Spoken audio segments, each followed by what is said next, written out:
Bonjour et bienvenue dans l'art de briller. Je suis Lucie Lartola, coach pour entrepreneurs passionnés. Dans ce podcast, je vous partage des conseils business afin de vous aider à vivre sereinement de votre entreprise. Je vous partage également mon parcours d'entrepreneur afin de vous inspirer et vous aider à accélérer votre croissance. Aujourd'hui, on va parler d'un sujet important, voire THE sujet. Pourquoi a-t-on si peur de l'argent ? En général, mais aussi en tant qu'entrepreneur. Je pense que l'argent, c'est vraiment un sujet hyper important dans nos vies, et pourtant, on en parle si peu. C'est une source, des fois, de bonheur, d'inquiétude, de nos plaisirs. Quand on veut partir en vacances, quand on veut se faire un resto avec nos amis, l'argent est au centre de ça aussi. Et en tant qu'entrepreneur, c'est quand même un petit peu l'essence même d'un business, hein. Sinon, tu fais juste de l'associatif et c'est pas la même chose. Mais pourtant, on en a tous vraiment peur, on a beaucoup de croyances liées à ça, et aujourd'hui on va explorer un petit peu tout ça. À la fin de cet épisode, je vous donnerai aussi des exercices pour avoir un petit peu moins peur de l'argent. Alors, la première idée qui me vient sur l'argent, c'est que c'est un sujet assez tabou. L'argent, c'est assez tabou dans beaucoup de familles, il y a beaucoup de couples qui ne savent pas entre eux combien gagne l'autre. Parfois on ne sait pas combien gagnent nos parents et en règle générale on en parle assez peu en famille, avec nos amis, etc. Moi je sais pas exactement combien gagnent la plupart de mes amis. Donc ça reste un sujet peu exploré et donc assez tabou. L'argent, c'est aussi signe de conflit, on le voit quand les couples se séparent, dans les divorces, même en cas de difficultés financières, l'argent peut devenir une vraie charge mentale, le manque d'argent, la peur de manquer d'argent, et ou du coup dans les couples ça peut être source de tension. Mais aussi dans les familles, hein, quand il y a un héritage, etc., souvent c'est une grosse source de conflit. Ça peut être aussi une source d'inquiétude, mais ça je vous l'explique juste en bas. Un peu plus tard, en bas, un peu plus tard. Et aussi, je pense qu'il y a beaucoup de peurs liées à l'argent qui sont liées à notre éducation. Souvent, par rapport à comment nos parents, ils ont vécu leur vie et comment ils ont géré leur argent. Est-ce qu'ils ont eu du mal à en avoir? Est-ce qu'ils étaient inquiets? Est-ce que ça a été une source de conflit? Est-ce qu'au contraire, ils en manquaient pas? On peut avoir, nous aussi, des peurs liées à ça, des réflexes, des habitudes. Souvent on peut en avoir peur d'en perdre si par exemple on s'est rendu compte que nos parents ils ont eu beaucoup de dettes, qu'ils avaient du mal à payer, à finir leur fin de mois, nous aussi on peut avoir cette peur qui reste, de cette inquiétude de manquer d'argent. On peut aussi faire exactement comme eux, si on a vu nos parents s'endetter toute leur vie, cramer leur argent le premier du mois et à la fin du mois serrer la ceinture, il peut aussi nous filer entre les doigts. Ou au contraire, on peut vouloir faire tout différemment et devenir très riche, très stable, beaucoup travailler pour à tout prix épargner nos enfants du manque d'argent et du coup de ce que c'était dans leur enfance, ce que ça a pu créer comme traumatisme d'avoir pas assez. On peut aussi avoir dans cette peur de l'argent voir un peu l'impact de la société, de la société qui véhicule beaucoup d'idées sur l'argent, souvent des idées négatives sur la richesse. Les riches c'est des personnes mauvaises, les riches sont des voleurs, ils payent pas d'impôts. La peur aussi au final qui est assez culturel et qui est assez contradictoire. Parce que d'un côté, on sait qu'il nous faut de l'argent. On sait que l'argent, même s'il fait pas le bonheur, il y contribue beaucoup, que pour partir en vacances, que l'argent c'est synonyme de réussite aussi dans la vie, que si à 40 ans t'es pas propriétaire, etc., ça veut dire beaucoup de choses négatives sur soi, entre guillemets, mais on critique vivement les personnes trop riches. Donc toi-même, t'es un peu dans ces deux eaux-là où j'ai pas envie d'être trop pauvre, j'ai pas envie d'être critiquée parce que je manque d'argent, et d'un côté, j'ai pas envie d'être trop riche et d'un côté d'être dans ces clichés des personnes riches qui sont peut-être radines, qui sont peut-être mauvaises, qui sont peut-être voleuses, j'en sais rien, et voilà, de perdre l'essence ou j'en sais rien. Bref, donc c'est difficile de se placer là et autant dire qu'on a du pain sur la planche. Aussi, du coup, j'en parlais, l'argent, c'est signe d'inquiétude et en général, ça véhicule pas mal de peur.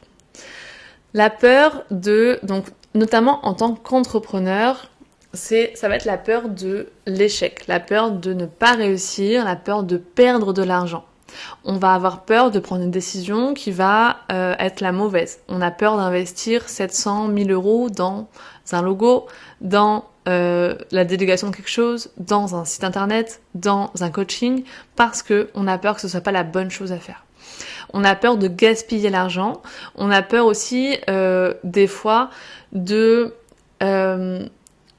perdre de cette incertitude finalement qu'on peut avoir en tant qu'entrepreneur de ok, aujourd'hui ça marche, j'ai de l'argent. Et je pense que c'est une peur d'ailleurs très commune aux entrepreneurs, c'est-à-dire que la peur de manquer d'argent finalement ne s'en va jamais vraiment. Au début, on ne gagne pas assez parce que on n'arrive pas à faire un chiffre d'affaires suffisant pour en vivre. Il faut qu'on trouve des clients. On a peur que on n'ait pas assez de temps avant de gagner plus d'argent. Et puis, un jour, on a plein de clients et puis ça marche bien. Et en fait, on se rend compte qu'on a quand même peur que ça s'arrête demain. Et donc voilà, il y aura toujours cette peur que un jour ça s'arrête, qu'un jour on perde notre argent. Et parfois, on a la peur inverse, on a peur de réussir. On a peur de réussir trop vite, on a peur de réussir trop. Par exemple, on a peur d'être jugé si on gagne 10 000 euros par mois. On a peur d'être confronté à des responsabilités qui nous dépassent, de devoir déléguer, de devoir gérer une équipe, de devoir gérer un expert comptable. Enfin, il y a des choses, des fois, des peurs un peu irrationnelles, mais qui sont présentes. Et on a peur aussi de trahir finalement nos racines, peur que ça nous éloigne de nos amis, de notre famille, de nos proches, peur que ça change notre vie mais de façon inconfortable, et peur, donc comme je l'ai exprimé dans un des posts, du transfuge de classe, donc de trahir ses racines, dans le sens où si notre famille depuis des générations c'est des paysans, moi c'est mon cas par exemple, que nos parents étaient salariés, qu'ils avaient des revenus assez modestes, sans être non plus dans la pauvreté, mais en tout cas voilà, qui étaient dans la classe moyenne, on a peur de gagner vraiment bien sa vie et même inconsciemment, et c'est ça la clé, c'est que c'est des processus des fois inconscients, on va se saboter pour ne pas gagner plus qu'eux ou beaucoup plus qu'eux, et on va se mettre des limites comme ça, des plafonds de verre où on n'osera pas aller plus haut. Aussi, l'argent, ça a une notion de sécurité dans la vie. Quand on a de l'argent, quand on a beaucoup d'économies, on se sent plus en sécurité, on a un toit sur la tête, on a un frigo plein, et à contrario, l'entrepreneuriat, c'est l'incertitude. L'incertitude de ce qu'on va gagner demain, l'incertitude de ce qu'on va gagner dans 1 an. Même si ça marche, c'est l'incertitude de savoir si ça va marcher d'ici 3 ans. Et du coup, on peut avoir peur d'investir, peur de voir grand, parce que on n'est pas sûr. En fait, il n'y a pas la sécurité, il n'y a pas de filet de sécurité quand on est entrepreneur. Aussi, globalement, les peurs liées à l'argent, elles sont beaucoup liées à notre manque d'éducation financière.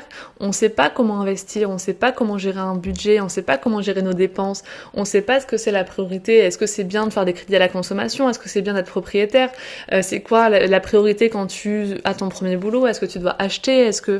Etc. Et en fait, on a un vrai manque là-dessus d'éducation qui nous pousse aussi à ne pas savoir quoi faire de cet argent, à ne pas être sûr de nos choix et à avoir la peur d'en manquer. Donc ça fait vraiment partie aussi de nos peurs. Bon voilà, tout ça c'est mignon, mais ça va pas vous aider à grand chose. Donc aujourd'hui, on va aussi voir plusieurs conseils, peut-être petits exercices que je peux vous donner pour avoir un peu moins peur de l'argent. Le premier, c'est de cultiver la gratitude. Alors vous savez que si vous me connaissez, c'est une notion si importante pour moi que je me la suis fait tatouer. Mais c'est important, c'est un peu lié à l'entrepreneuriat de façon générale, c'est qu'on est toujours à courir après de nouveaux objectifs. Le but du coup, ça va être de se concentrer sur qu'est-ce qui est positif aujourd'hui avec l'argent, et donc sur ce qu'on peut faire aujourd'hui avec notre argent. Je suis reconnaissant parce que ce mois-ci, j'ai pu payer mon loyer. Je suis reconnaissant parce que j'ai pu remplir mon frigo, parce que j'ai pu acheter un jouet à mon fils, etc.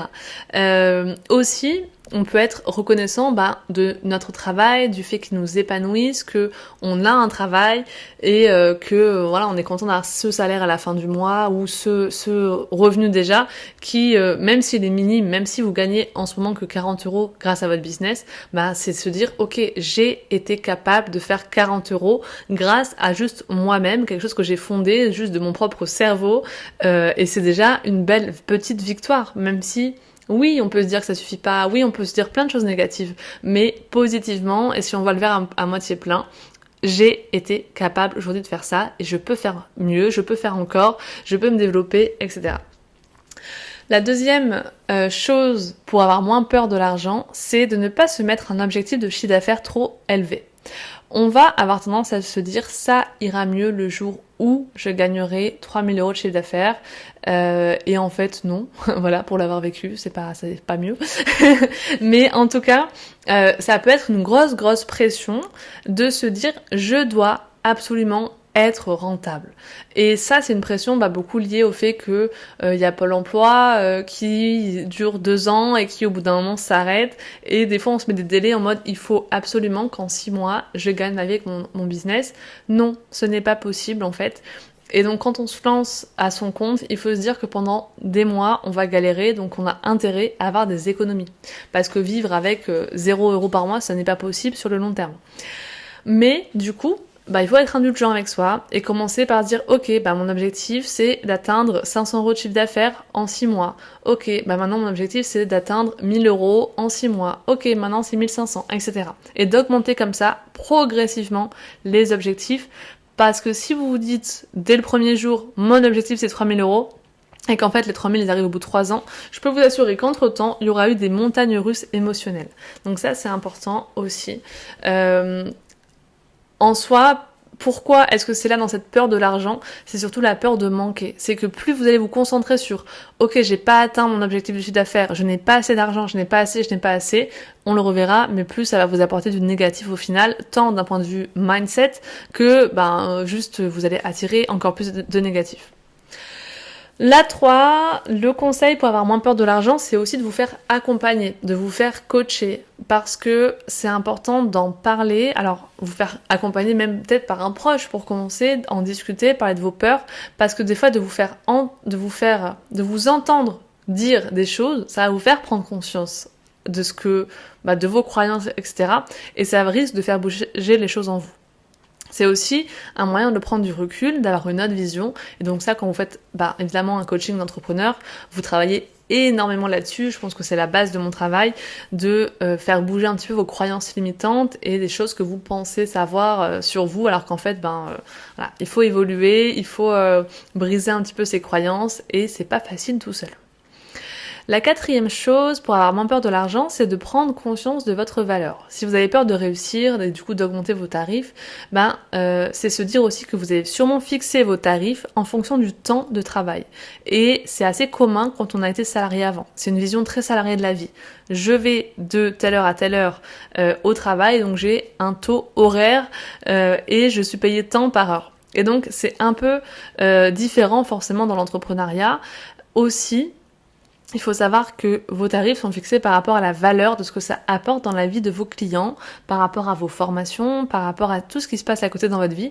Donc clairement, vous avez une telle liberté dans la fixation, je sais pas si on dit, de vos tarifs, que il faut arrêter de se limiter comme ça. Donc prendre conscience de ce que vous apportez comme valeur, c'est hyper important pour avoir moins peur d'augmenter vos tarifs. Le 5e, ça va être de prendre en main vos propres finances. Moi, c'est une des choses que j'ai fait assez récemment, c'est de commencer à faire des budgets.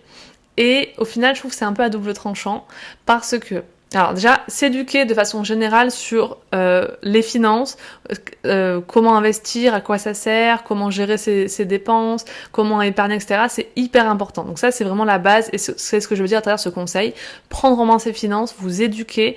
Il y a plein de podcasts qui existent, il y a plein de posts sur Instagram maintenant qui existent, de comptes Instagram, ça va ensemble. Essayez de vous éduquer à tout ça. Ça ça vous permet de prendre la main, de pas dire ok j'ai des difficultés financières, mais d'un côté je fais l'autruche, je regarde pas et ça va passer tout seul. Non, on prend les choses en main. Mais par contre c'est un peu à double tranchant parce que on peut se sentir un peu dépassé. Moi, je sais notamment, par exemple, que c'est un gros stress cette année, le manque d'argent, parce que j'ai eu un niveau de vie qui était plus élevé en fin d'année 2023 et que 2024, c'était un peu plus creux avec mon changement de positionnement et que même si c'est en train de remonter, clairement, voilà, l'argent a été un peu au centre de mes préoccupations ces derniers mois. Et donc, le fait de faire un budget, ça m'a un petit peu mis la pression au final. Parce que je me suis rendu compte que j'avais beau prendre les choses par tous les sens, réduire les courses, réduire, j'en sais rien, le budget que je peux attribuer au restaurant, etc. Dans tous les sens, il y avait un souci, je ne gagnais pas assez. Et donc du coup, on peut se sentir un peu dépassé, et donc même maintenant que je redresse un peu la barre, où ok, je suis pas tant dans le rouge tous les mois, mais en tout cas, ce que j'essaye de faire, c'est des petites économies. Et se dire, ok, même si j'épargne peut-être 7 euros par mois, bah ça me permet en fait de me rendre compte que je suis capable. Je suis capable de faire des économies. Donc si je suis capable de le faire avec un petit montant, je serai capable de le faire avec de plus gros montants plus tard ou différemment. Et du coup, on se sent, ça nous aide à prendre confiance dans notre capacité à gérer notre argent et à faire les bons choix. Par contre, en cela, je pensais que je voulais dire que c'était un petit peu du coup à double tranchant, parce que c'est aussi des fois on se sent ok, il faudrait que j'épargne pour les vacances, il faut que j'épargne si je veux acheter une voiture, il faut que j'épargne si je veux acheter une maison, d'ici 2-3 ans il faudra que je change mon téléphone ou mon ordinateur, il faudra que j'épargne pour ça aussi, et en fait se sentir un petit peu pris à la gorge de dire waouh, en fait il faudrait que j'épargne 600 euros de ma paye alors que je gagne voilà, pas tant que ça, et ça peut paraître un peu compliqué. Donc y aller étape par étape et vraiment pas se mettre de pression par rapport à ça. Commencer petit, en tout cas, je pense que c'est une bonne clé, et d'avoir un mindset positif. Aussi, je pense que beaucoup de nos peurs liées à l'argent sont liées à peut-être que plus tard je vais en perdre. Peut-être que plus tard, parce que là par exemple moi sur mes comptes j'ai plusieurs milliers d'euros d'économies, mais je me dis toujours oui mais ça le jour où ça sera plus là, eh ben je n'aurai plus d'argent. Oui mais pour le moment c'est pas le cas. Donc c'est un peu le syndrome du stress en général, c'est qu'on s'inquiète beaucoup de ce qui va peut-être arriver à l'avenir, sauf que pour le moment c'est pas là. Donc il n'y a pas besoin non plus de s'inquiéter. Une fois que tu seras devant la situation inconfortable, là tu auras des solutions. Tu pourras être proactif de ce qui se passe et trouver des solutions.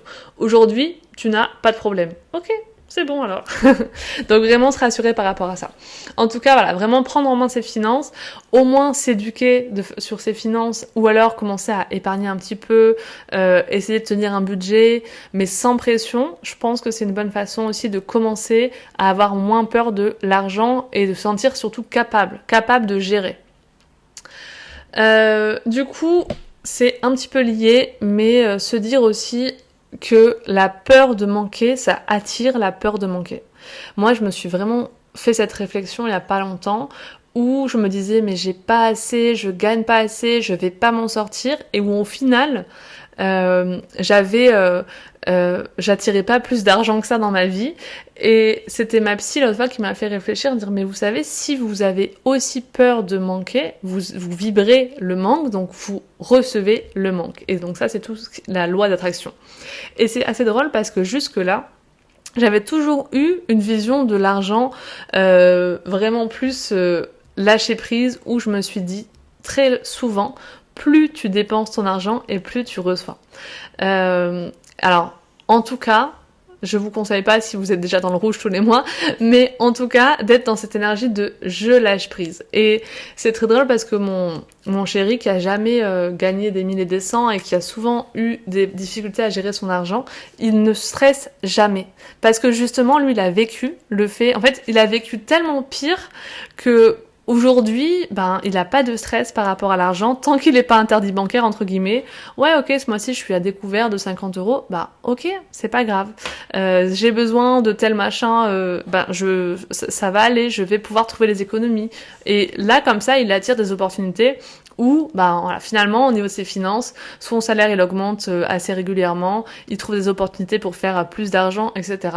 Et en soi, avec cet état d'esprit assez positif, il reçoit des choses positives. Donc c'est vraiment, je pense que c'est le conseil le plus important lié à votre énergie. L'argent, c'est une énergie. Si vous voulez qu'il passe par vous, il faut que vous vous concentriez sur déjà ce que vous avez de positif, l'abondance, et c'est en ça que le premier point sur la gratitude tous les jours à faire sur l'argent est hyper important. Aussi, du coup, le 7e conseil, ça va être de transformer les croyances négatives que vous pouvez avoir sur l'argent et en fait vous questionner. Déjà, quelles sont les croyances que vous avez sur l'argent ? Peut-être que c'est « je n'en aurai jamais assez pour la vie que je veux, à laquelle j'aspire », ou « l'argent rend les gens mauvais », ou « je ne suis pas doué pour épargner », etc. Et vous questionnez. D'où vient cette croyance ? Et est-ce qu'elle est fondée ? Sur quoi est-ce qu'elle repose ? Et du coup, est-ce que cette croyance me sert au quotidien ? Sinon, eh bien, vous pouvez la remplacer par une croyance plus positive et écrire une phrase plus positive. Vous pouvez aussi réfléchir à un moment donné où la croyance inverse s'est imposée à vous, soit dans votre vie, soit en vous inspirant d'autres personnes. Notamment quand vous dites que l'argent rend les gens mauvais, vous pouvez dire à quel point peut-être que soit l'argent vous a fait évoluer positivement parce qu'elle vous a appris des choses sur vous-même, enfin elle vous a permis d'acheter des choses qui vous ont appris des choses sur vous, ou alors peut-être que l'argent, il y a aussi des personnes qui s'en sont servies dans un but très noble et aller lire un peu ces parcours de vie-là pour changer votre croyance. Voilà un petit peu ce que je pouvais vous dire aujourd'hui sur l'argent, la peur de l'argent. Pourquoi a-t-on si peur de l'argent ? J'espère que cet épisode vous aura plu. N'hésitez pas à me faire un retour par message privé sur Instagram si vous avez écouté cet épisode de l'art de briller. Et en attendant, n'hésitez pas aussi à vous abonner au podcast ou à y mettre une note positive, si possible, sur la plateforme d'écoute où vous êtes. Je vous retrouve bientôt pour un futur épisode de l'art de briller. En attendant, prenez soin de vous. Bye.